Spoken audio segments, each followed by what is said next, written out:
What's up, everybody? Welcome to a new edition of Touchdown Texas. I'm your host, Shiva Patel, and my co-host here, Nick Rodriguez. We only have 3 Saturdays left until college football season starts. We could smell it; it's getting closer. But Nick, how you doing, man? I'm doing great, man. I'm so excited to be here. We are just a few weeks away from actual college football, so let's get into it today. For sure. So we passed SEC media days, we're getting very much closer. And Texas officially starts fall camp on Wednesday. They had their last summer team run on Thursday. Sark gave them the weekend off, and the players officially report to camp tomorrow in the 40 acres. But before we get started, be sure to follow us on our social media channels at touchdown_Texas, and be sure to like and subscribe to this YouTube channel. Go back, check out our offseason content. Me and Nick are going into year 2 of the Touchdown Texas podcast, our second Yeah. season, and so definitely excited about that. But Nick, what are we going to be talking about in today's episode? Well, we're going to do some rankings, right? We're going to look at the SEC. We're going to look at the preseason SEC teams and kind of see where they went wrong, where they went right. But a lot to talk about today. Looking forward to it. Definitely. So this is the second episode in a row that we're going to be starting with recruiting. So the last episode, they landed 5-star linebacker Tyler Atkinson from Georgia, which the stomping grounds where me and Nick are currently at. We're in SEC country, deep into Bulldog country, but we're still repping the Longhorns. But we pulled a 5-star running back out of Florida, Yes, Derek sir. Cooper. He had a lot of interest for Miami and Georgia, but he chose the Longhorns. How big of a commitment is this, Nick? This is huge. This is huge. I mean, this is a great running back. A lot of teams were looking at him. Obviously, he's from Florida, so Miami and the Gators were looking at him as well. So this is massive. Another 5-star running back coming here. Apparently, Bajan Robinson, I guess that's how you say his name now, was big in his phone conversation about how great Texas was for him. So this is huge. We're getting the big guys, but we're also getting the skill positions as well. So I'm so excited for him to be with us very soon, next year. Yep, class of 2026. He'll be on campus in January. And this is the second 5-star running back that we've landed out of Florida. CJ Baxter was the first one in the 2023 class. The 2026 class, Derek Cooper, he's 6'1", but he's powerful. But for being such a big guy, he's extremely graceful runner. Like he can hit that 0 to 100 acceleration really fast, and good luck trying to tackle him in open space because he'll just truck you. And he has good hands, because that's something that Sark looks for, running back with good hands, because we use Jaden Blue in the passing game a lot. This was a guy, he's ranked in the top 15 in the country, and he is, I believe, the number 2 running back in the country. So another high quality guy that we got and that we needed, because we don't know how our running back room is going to look after this year, because Wisner may go pro. Maybe CJ Baxter, if he has a good season, may also go pro. Maybe Ryder was coming back, but we'll have a very young running back room. And it just preaches to the development in the running back room, because we've had multiple draft picks: Jaden Blue, Bajan Robinson, the guy for the Panthers, Jonathan Brooks. It's been incredible. Keelan Robinson. I don't want to forget about Keelan Robinson as well. There was a picture that basically every person that's the running backs coach recruited, he has gotten drafted. So I'm very excited for Derek Cooper. Now, if you look at recruiting rankings, we're anywhere from 4 to 6. We were at 12, and now we landed 2 5-stars. We have a chance now, ladies and gentlemen, to get the number 1 recruiting class back-to-back years. So very excited about that. We wanted to touch on that. And welcome to the 40 acres, Derek Cooper. So as I was saying, SEC Media Days just passed recently. There was in Atlanta, and the preseason all SEC teams came out. So Nick, let's start on the offensive side of the football. Running back Trey Wisner representing Texas, and DJ Campbell. What do you think about this list? I think it's great. I mean, A lot of Horns players on here, like you said, with Wisner. CJ Baxter could have made his way onto this list as well if he was healthy. But obviously, you get Wisner, and then we get DJ Campbell of the offensive line, which is huge. I like that he's getting that recognition there as well. My thing that sticks out to me is less about the Texas players that are on here because that's fantastic. Is the quarterback. Lenore Sellers is fantastic. I think we talked about this a little bit before. I thought it'd be Nussmeier would be the quarterback here. Maybe even DJ Lagway. You can make an argument for. I obviously think Sellers is super talented and could be the best quarterback in the SEC, but they're really going off his potential here. But what do you think here? You surprised that Sellers is QB1? Yeah, that's also what I was going to go to. I think it should be Nussmeier because even though he's not played as much football, he is one of the Heisman favorites and the guy that's probably going to go number 1 overall only if Arch Manning is not in this draft. That's my only caveat for that. So I think Nussmeier, because him and Sellers had comparable seasons, but I just think Nussmeier, it was just a little better quarterback. Sellers relied on his legs a little bit. Nussmeier is better at throwing the ball, even though he is a gunslinger. So, yeah, that was a little questionable that they put Sellers as the quarterback. Not that they're giving Trey Wisner love. He's the best. I said last week he's the best running back in the SEC. Le'Veon Moss is a close second. And for those A&M fans that were in our TikTok mentions, Le'Veon Moss would have had 1,000 yards if he did not get hurt. Me and Nick want to make that clear, A&M fans. Okay? So, and then Ryan Williams, I'm cool with that. Cam Coleman, who I think is right up there with Ryan Williams and Jeremiah Smith. I like that he's there. Tight end, Eli Stowers was a good tight end. We saw him last year in the Vanderbilt game. But I would actually rank Jack Endries, the Cal transfer, on this list. Because that's what I was thinking. Yes. He's had such a productive career at Cal, coming in as a walk-on, by the way, and he led the Cal in yards and receptions, and he can be the best tight end in the SEC, and he can be a one-and-done player and drafted even higher than Gunnar Helm did. He has a chance to go in the second, early third round if he builds on that production that he had from the Pac-12, or not the Pac-12, the Big Ten. I think that's what. The ACC. Cal's in the ACC. Oh yeah, that's ridiculous. So Cal's in the ACC and Stanford. That's insane. Right. Exactly. So ridiculous. I like that DJ Campbell is getting a lot of love here. He's the only returning offensive lineman that started last year. He's going into his true senior year. He was the other 5-star that we landed in Kelvin Banks' class in the 2022 class, and he has always been a great run blocker, but he's needed to improve in pass protection. But now he's a senior, and I think either him or Trevor Gooseby, who played a lot against Georgia and played against A&M, have a chance to represent the Longhorns on this list. So that is the offense. Again, I'm okay with this list. I think it's a very good list.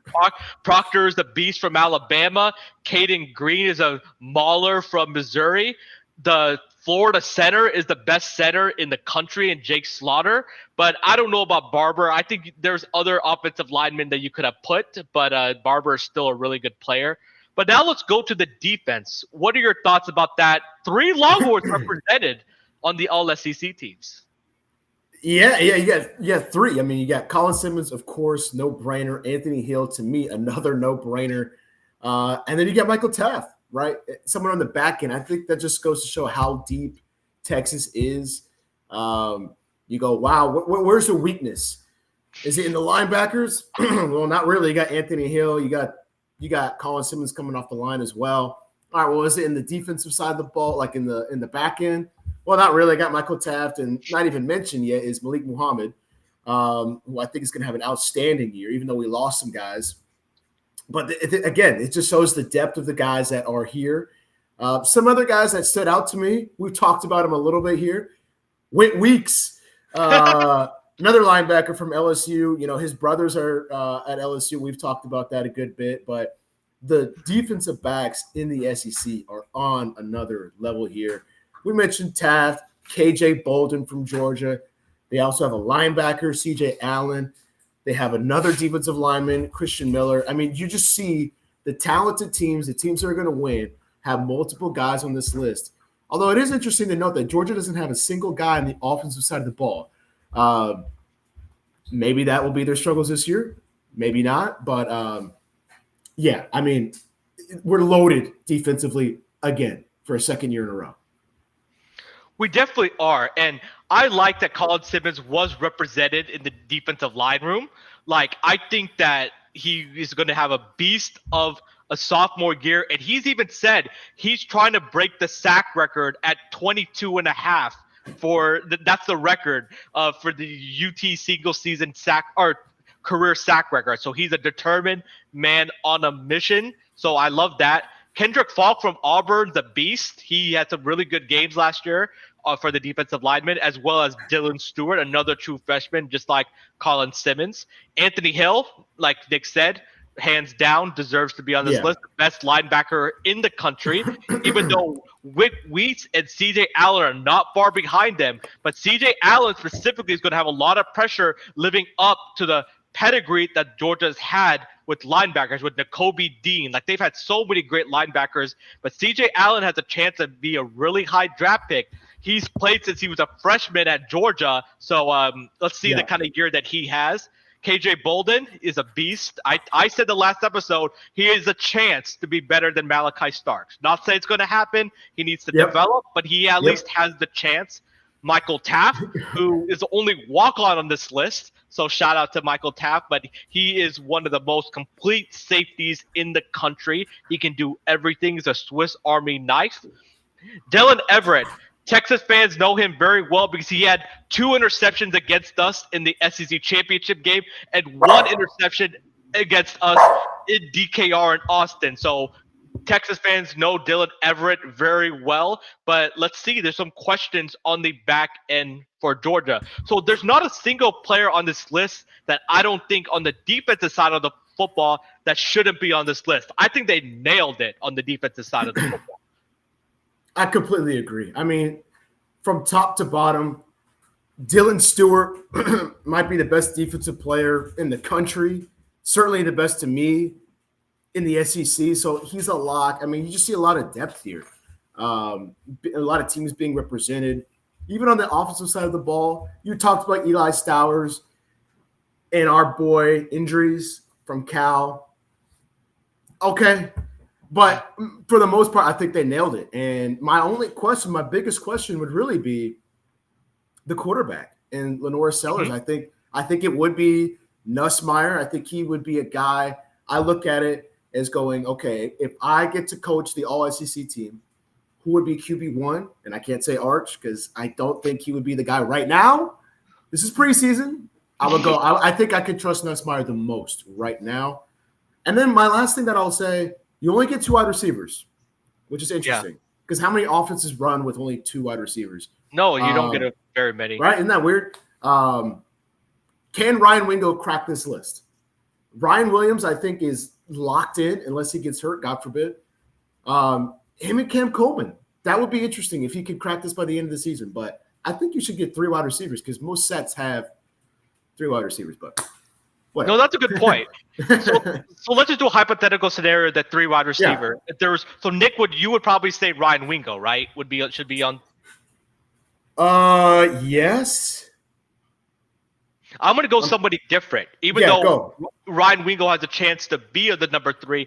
What about Eugene Wilson, Trey Wilson from Florida? He's a speedster, but we did not see him last year in Austin because he was injured most of the year. But when he's right, he's a fast guy that has really good hands that could break the top off the defense. So let's see. He's going to be the key to Florida this year. You know, with Lagway, his wide receivers need to stay healthy. So if I had to pick a number 3 wide receiver, I would probably lean towards Eugene Trey Wilson from the Florida Gators. But it is very close. Kirk Herbstreit and multiple analysts have said that if Ryan Wingo had the touches that Jeremiah Smith, Cam Coleman, Ryan Williams had, he would be on this list. But by the end of his sophomore year, since Texas is going to play in a lot of big games this year, he has a chance to become one of the top tier wide receivers in the entire country for sure. That's what we've been saying the last few years. Or that's what we said all last season is that he is on the same level as Jeremiah Smith, as Cam Coleman, as Ryan Williams. He just wasn't getting the touches because there was other studs at Texas. For sure. And also maybe if DeAndre Moore has a good season, he may even be in the running for this number 3 list because he's getting a lot of NFL love right now. They're ranking him as a second round pick, but some draft analysts said that he could have a Matthew Golden type of jump and maybe slide into the first round. So let's see, our boy DeAndre Moore. So now let's talk about college football program valuations via The Athletic. Of course, Texas comes in at number 1 at $52 billion, but Georgia is right on her neck at number 2, Ohio State 3, Notre Dame 4, Michigan 5. Are you surprised Texas is number 1 on this list? No, I'm not. I mean, Texas is not afraid of spending money. You see that with the facilities. You see that with the updates with the stadium. You see that now with NIL. We have Texas money.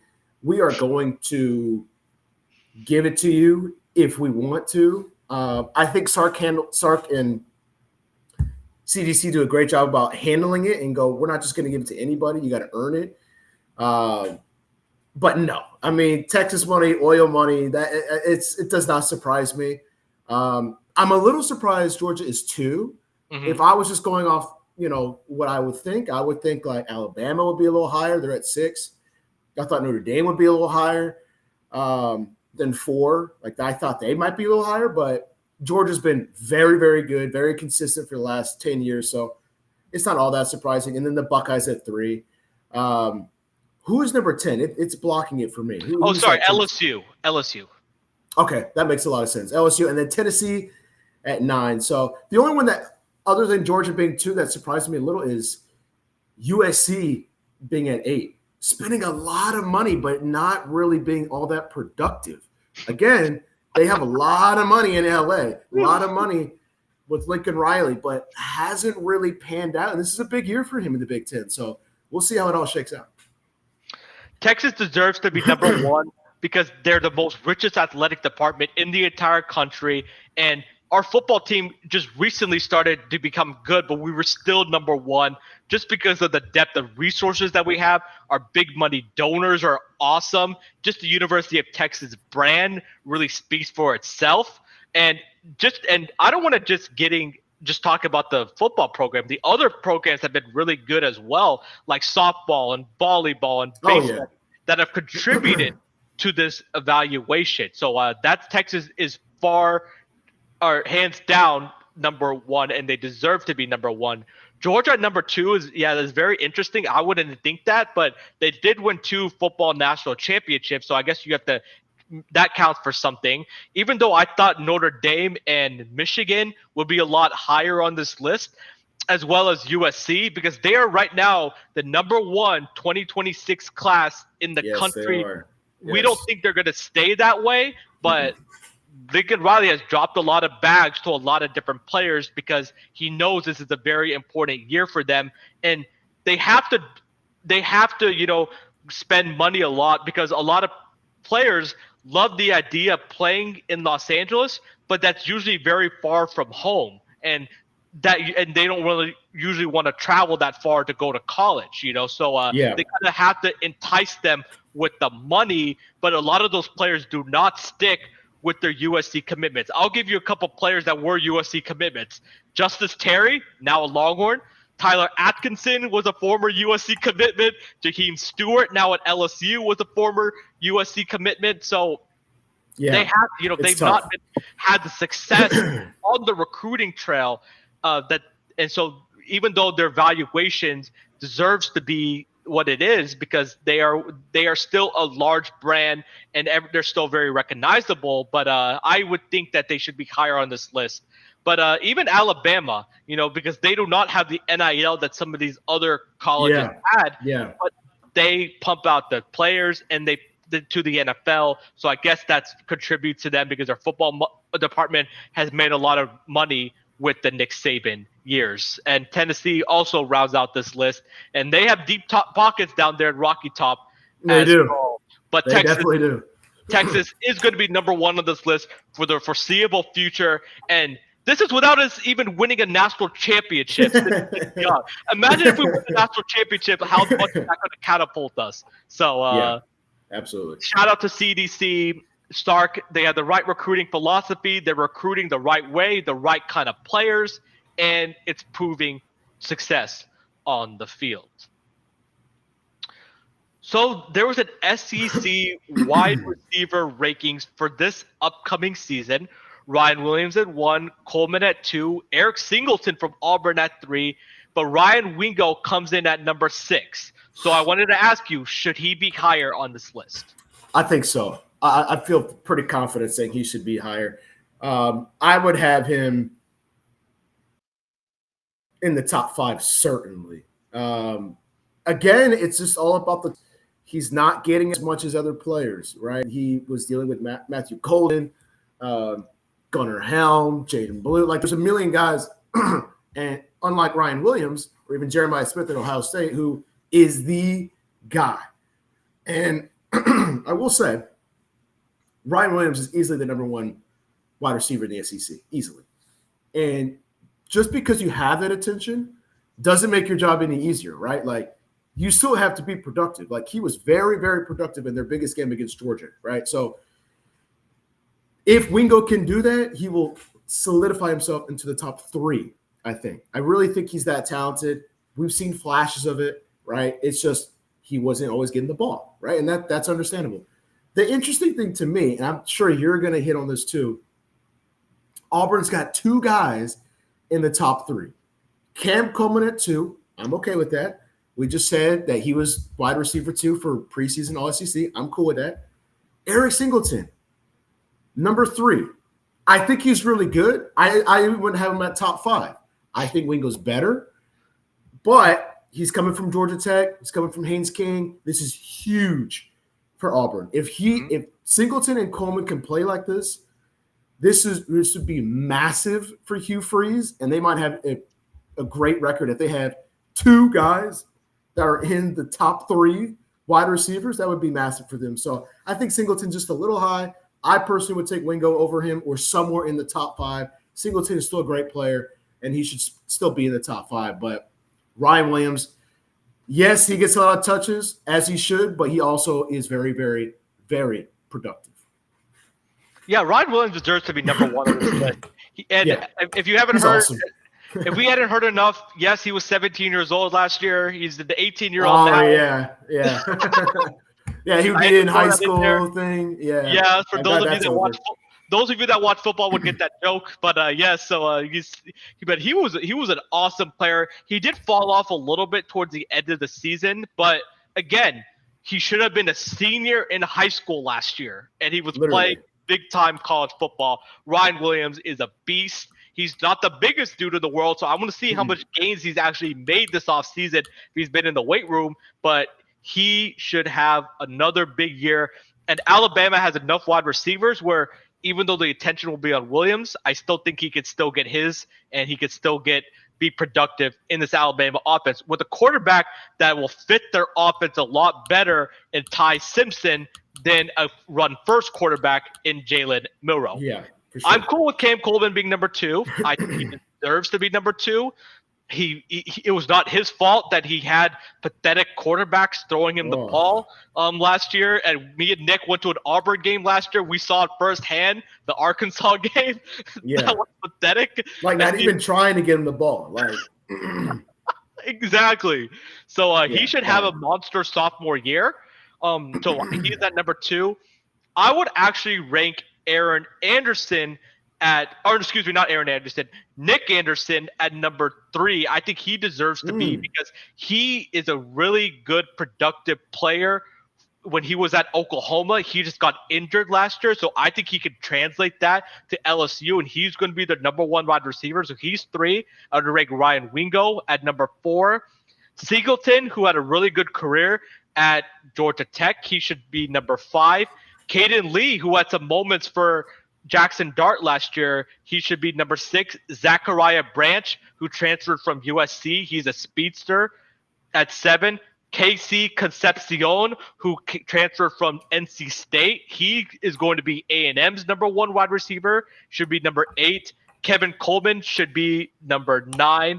Then Aaron Anderson should be number 10. So that's just my rankings up there. But there's a lot of really good SEC wide receivers. And I'll say it again. Eugene Trey Wilson from Florida should be on this list. I think he's better than Coleman, and I think he's better than Aaron Anderson. So he should be getting some love if he does stay healthy. But out of this list, Nick, how many wide receivers do you think have first-round potential in the NFL draft? First-round potential? Mm-hmm. Wow. I would say just a few. I would say Ryan Wingo. I would say Cam. I would say Ryan Williams. And then, like, those are locks for me. Would be Wingo, Coleman, Williams, locks. Where it gets interesting would be like, could somebody get interesting with Zachariah Branch? Like, if he goes off, probably not, right? He's probably more of a second-round guy, but he's so fast, right? Like, depending on how well he tests. Eric Singleton, kind of the same thing. Like, he's been very productive at a school that's been rebuilding over the last few years. He's been a huge part of that. Could he be a guy that could slip in? I think no. I think he could be more of a second or third round pick, but I'm locking in Ryan, Cam, and Ryan. That's funny. I realized there's 2 Ryans. Wingo, Williams, and Coleman as first round picks. And then the ones that are a little interesting to me, I don't think Branch would be, but just his speed and speed wins could be interesting. And then Singleton, I think, does have a decent shot outside of those guys, but I just don't think he will. I think he'll be like a second or third round pick. Singleton, if he had more size, I think he would have a chance to be a first round pick, as well as Zachariah Branch. If he had a little bit more size and was a little built, they're a little bit skinny. They're small, yeah. Yeah, I think they would. But I would say 4 players: Ryan Williams, Cam Coleman, Ryan Wingo, Nick Anderson. I'm hyping up this guy because if he's even remotely healthy, he would have been first round last year with Oklahoma. And I think that's going to translate to the SEC. I think he could be like a Justin Jefferson, maybe a Malik Neighbors type of impact player for the LSU Tigers, especially for Garrett Nussmeier. So this is a very interesting list. A lot of talented wide receivers. But SEC is pretty much loaded at the wide receiver position. And let's see how each of these players stack up this year. So now let's move on to our last topic, which is SEC coaches. So Kirby Smart at 2, Steve Sarkisian at 1, Steve Sarkisian at number 2, DeBoer at 3, Heupel at 4, and Brian Kelly at 5. Does Kirby Smart deserve to be at number 1? Absolutely, 100%. He's won 2 national championships. He's the reigning SEC champion. He's been productive, multiple 10, 11, 12 win seasons. No doubt he's number 1. Sarkisian, what he's done over the last few years, building a Texas team that was on the decline. He's number 2 for me. This is really weird, the 3 through 10. DeBoer, I don't know if he's number 3 for me. I know he's a really good coach. Heupel, he's done a lot for Tennessee. I don't know if he's number 4 for me. I'm fine with Brian Kelly at 5. But I would actually have Lane Kiffin at 3. Is that crazy? No, I would have said the same thing. Go ahead. So I'm going to have him there I would have Lane Kiffin at 3. So I'm going Kirby 1, Sark 2, Kiffin 3.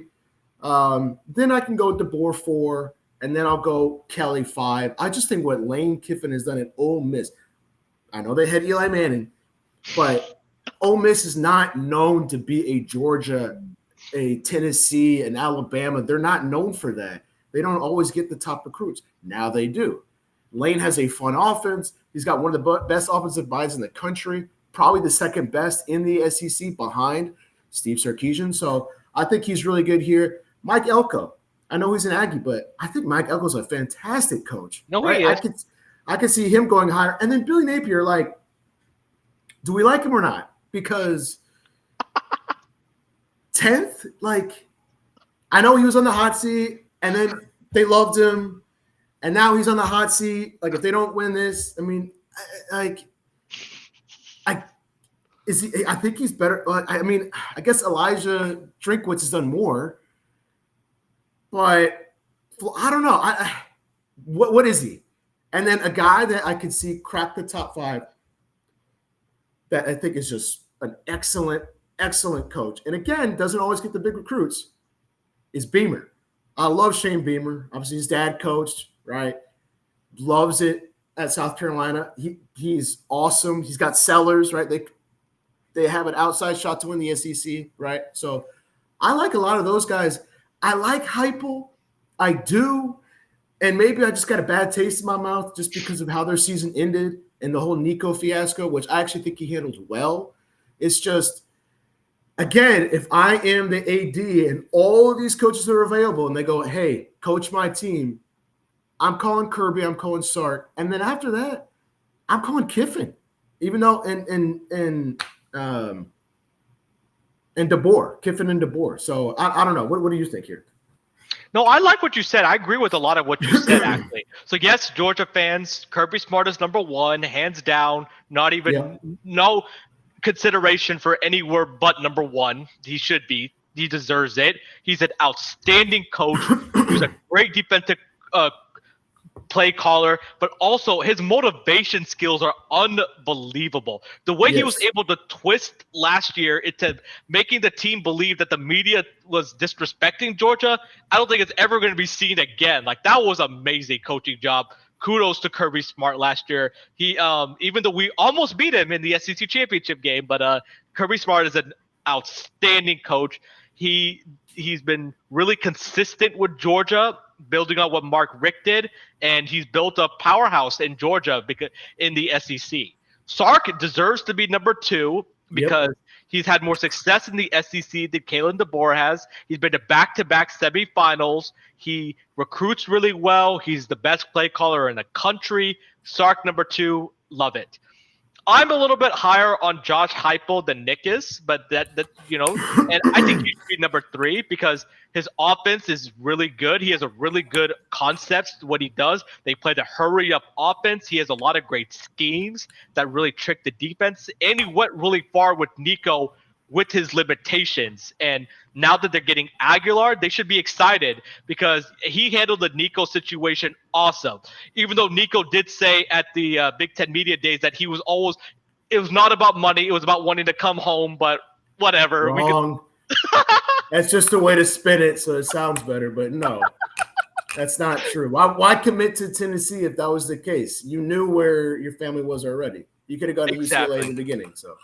Exactly. So I know they made the playoffs last year. A lot of people did not have Tennessee making the playoffs, and they got boat race, but it was at Ohio State.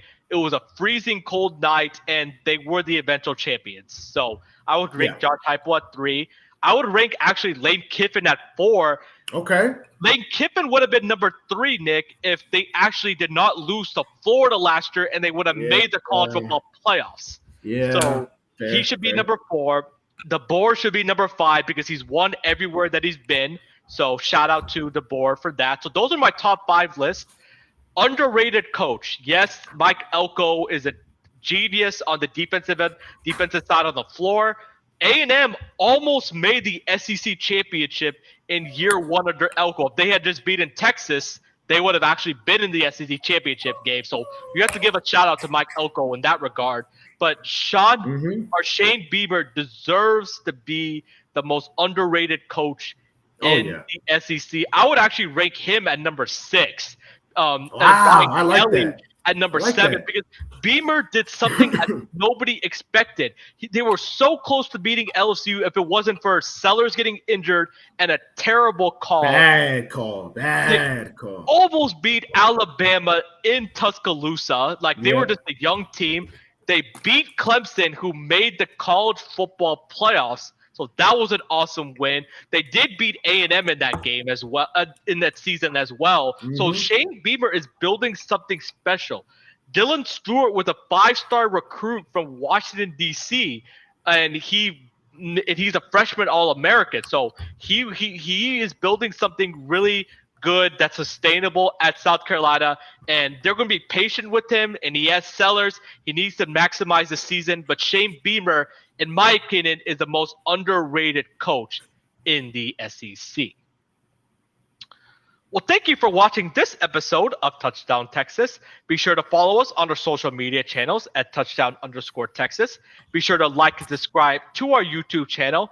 Again, fall camp starts on Wednesday. So me and Nick are going to be talking about our biggest question marks on offense and defense and position groups that we're most excited about on both sides of the ball, as well as doing a in-depth breakdown of each position group as we get closer to the season.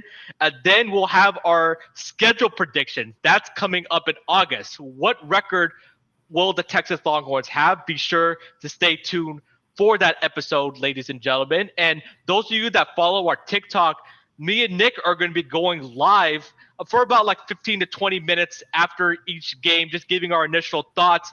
And then we'll come back on here and give it a little bit more in-depth analysis about the game. So be sure to stay tuned for that. But thank you so much for watching, everybody. And we'll see you next time